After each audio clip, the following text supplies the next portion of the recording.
Hey, it's the Red Rican. And today I'm going to start off with a bit of a history lesson. I think it's important that we learn from history and that we don't repeat it. Now, before I begin, I'm not making an apples to apples comparison.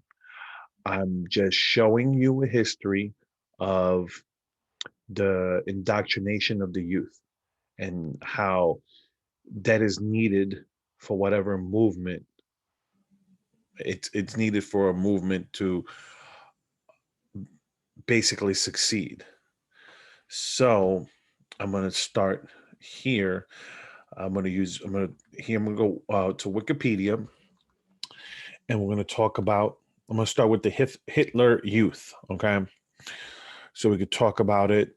Here it goes, the origins. So, like I said, remember, I tell you when I'm using Wikipedia, you saw their co-founder, they said that they're a left-leaning source of, that they're um, skewing to the left. So I just want you to see the origins of the Hitler Youth. Okay. So you could just get an idea. It goes here. In 1922, Munich-based Nazi Party established its official youth organization called Jungen Jugendbund. However you pronounce that. Um, it was announced on March 8th, 1922, in the Volkischgear, whatever. I can't. I'm not even going to butcher it. And its inaugural meeting took place on May 13th the same year. So here it goes. Another youth group was established in 1912, and it goes here. One reason the Hitler youth so easily developed was that regimented organizations often focus on politics for young people, and particularly adolescents, boys, were a familiar concept to German society in the Weimar Republic.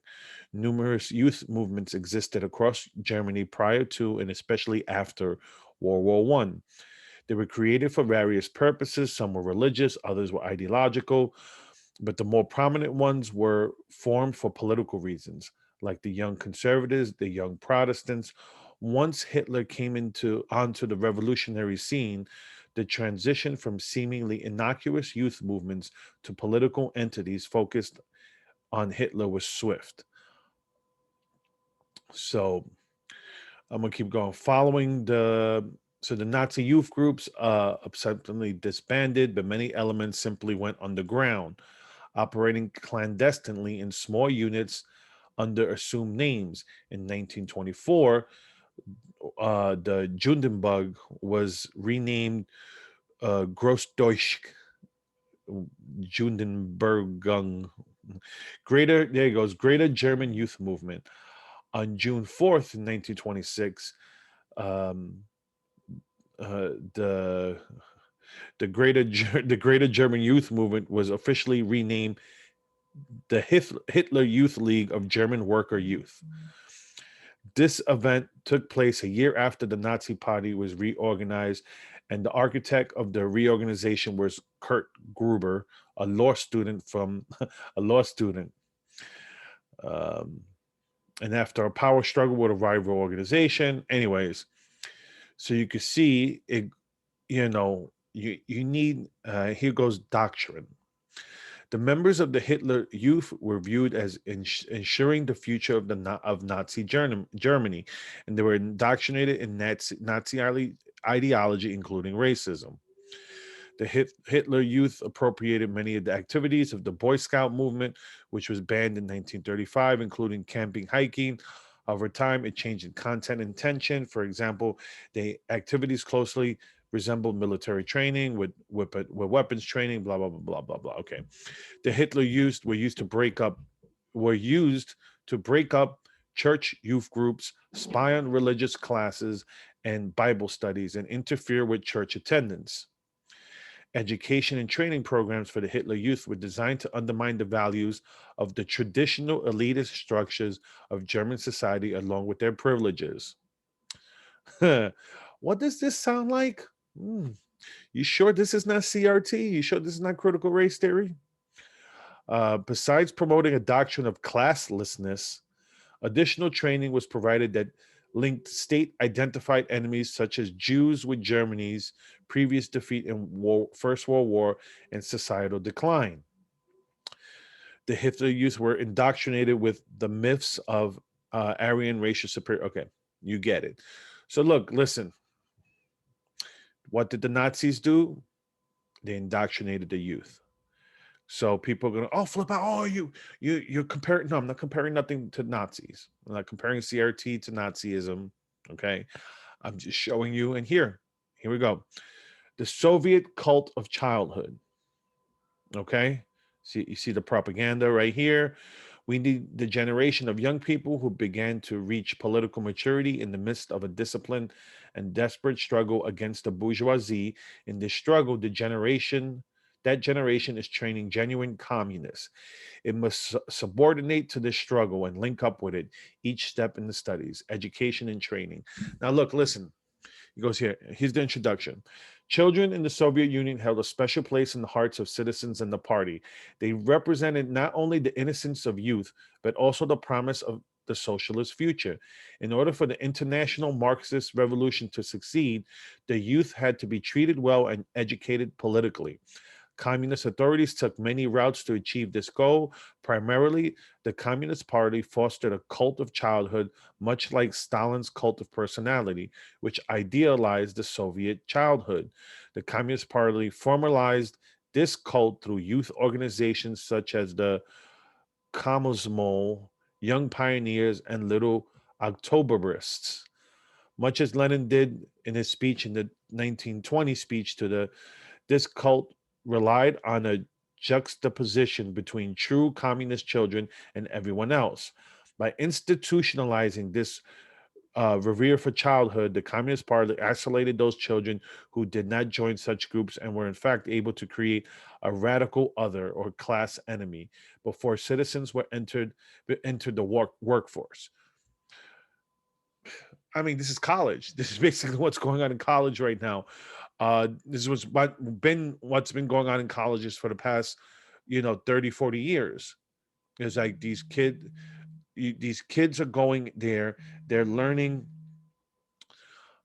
they're learning about, let's say, critical race theory. They learned it in college. Now these teachers are going into schools and teaching it. It's going into the classrooms, and it's you could see this is how this is how Marxism, and that's why I said when I said when I like I said, I'm not doing apples to apples because I'm not comparing critical race theory and Black Lives Matter and all of this to Nazis, and I'm not comparing them to the Soviet Union, but they are Marxist, and you have to see the Marxists, and what they do is they indoctrinate the youth, because once they got the youth, it doesn't matter what the parents do, because the parents are going to be the ones to die out first. So you can see, like I said, you can see the indoctrination. It starts with the children, because children, their minds aren't as analytical as we are as we get older. We question stuff, but when you're young, you could easily be manipulated and indoctrinated because you don't question anything, because what you're learning is always fact. You're not going to question if a teacher tells you, oh well, you're a white oppressive, uh you're because you're white, you're oppressive, you're oppressing the black kids, the other black kids in the classroom. And it's like, well, even though you're not, you're still going to wonder, why is this teacher telling you this? You must be doing something wrong for the teacher to refer to you as uh the oppressor. And what's going to happen is you're going to have a split. You saw it here, um where it was here, they um where was it here? Anyways, look, you see, so I said you got to learn history here, and see what they're doing with the children. You read this here, and it goes, these children, these children are innocent, and you could, you know, you could put a black and a white kid together, and they don't see a black and a white person. They just see another child to play with until we screw them up and we teach them stuff. But that's what I'm just trying to show you. So it's not nothing new. It's not nothing new that this is going on. So like I said, it's always showing the propaganda here, and it goes.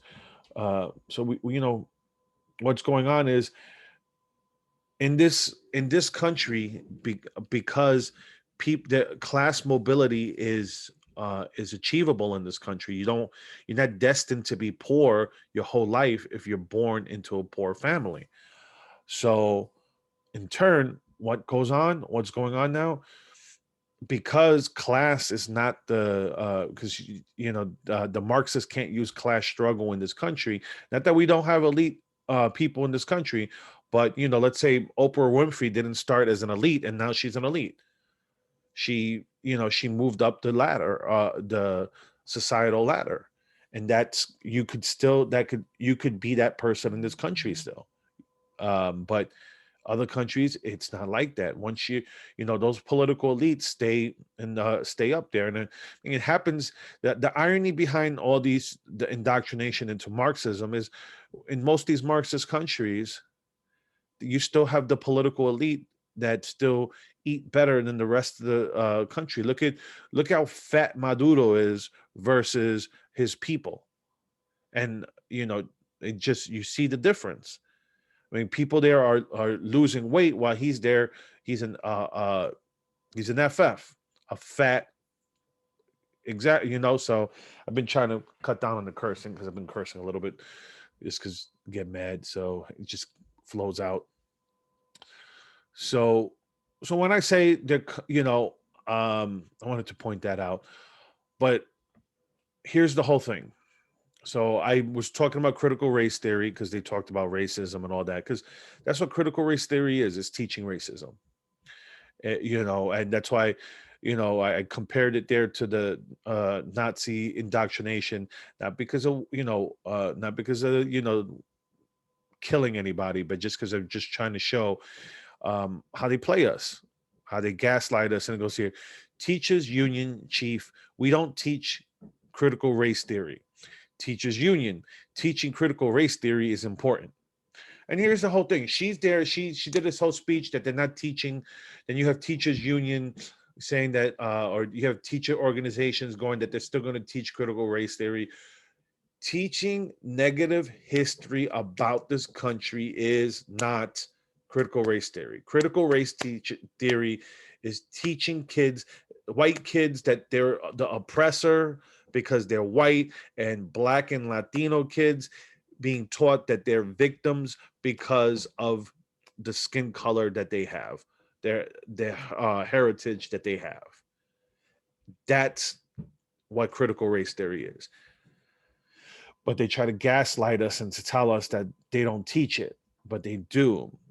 And here's a creepy thing. So when I say that, I use that. So this is what I used as an example. That's why I was talking about we need to learn from history. What are these teachers doing? They teach our children.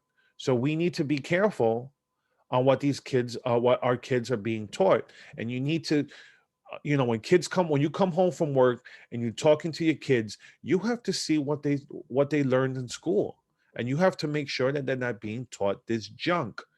And you'd be surprised the kids don't know. Go through their work and see what they're going through. It could be, critical race theory could be taught in a math word problem. That's how insidious it is, because they put it into word problems. you know, uh, you know, uh, Jimmy's black and he's been arrested, 20 times, and Thomas is white and he's been arrested 2 times. You know, what's, you know, what's the difference? How many, what's the difference in arrests between the two of them? There's no need to put one person's black and one person's white for that math problem, but they put it in there. And that's the insidious way they do it. So that's why we have to be careful as parents. to make sure that they're not doing this stuff, because this is indoctrination. This is not education. And so, speaking of indoctrination, this creepy thing came out this weekend. Look, and like I always say, look, I am, I'm not someone that's against gay rights. I'm someone that's pro gay rights. They should be just as miserable as the rest of us. um, but this is the whole thing. It's like, here's the, let's see, do they have the video here? Because, I want to play just the beginning of the video just so you could see and hear what they're talking about. Let me see if this is it here. I just hope there's no commercial so you could just hear how creepy it is. Here we go. The progress we've made over these past years, there's still work to be done. So to those of you out there who are still working against equal rights, we have a message for you. You think we're sinful? You fight against our rights. You say we all lead lives you can't respect. But you're just frightened.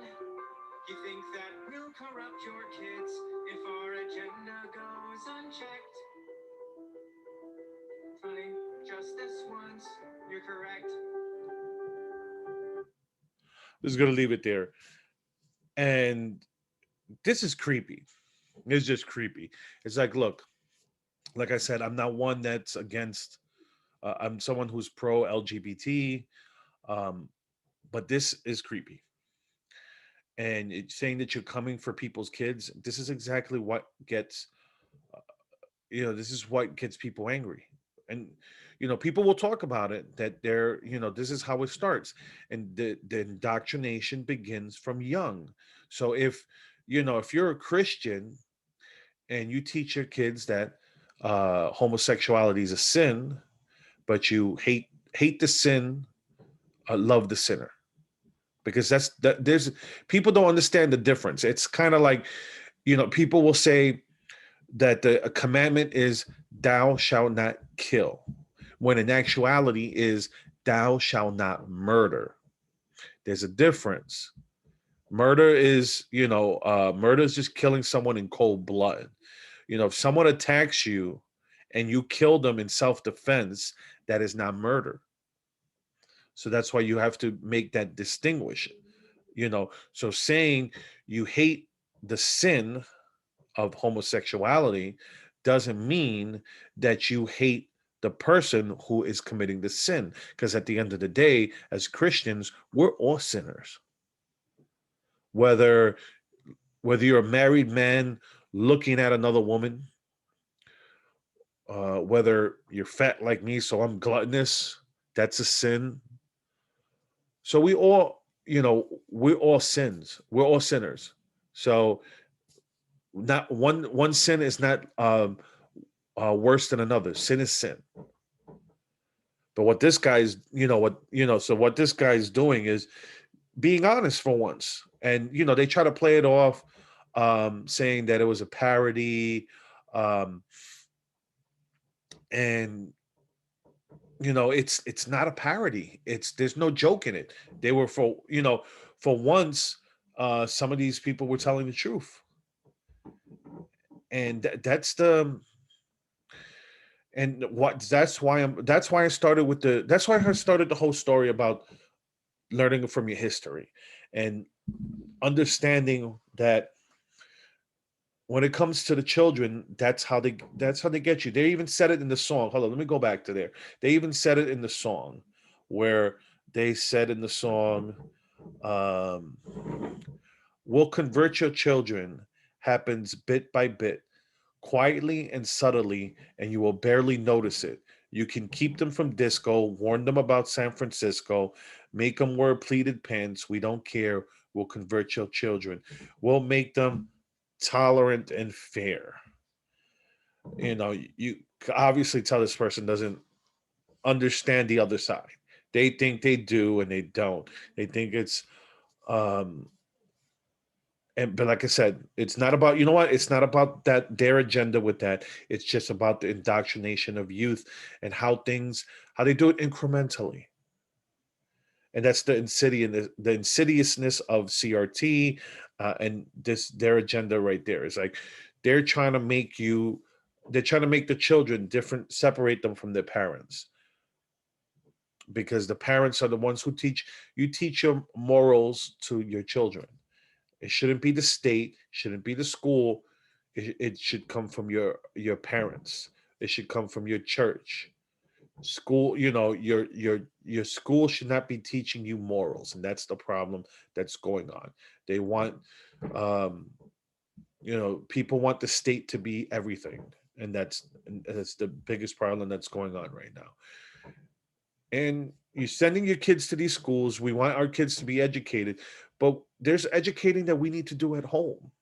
So like that, regardless of whatever our children learn when they're at school, they still learn our values, they still learn our morals, because they're gonna, unless you could afford to send them to private school. But even then, you're not guaranteed that in these private schools they're not infiltrated either.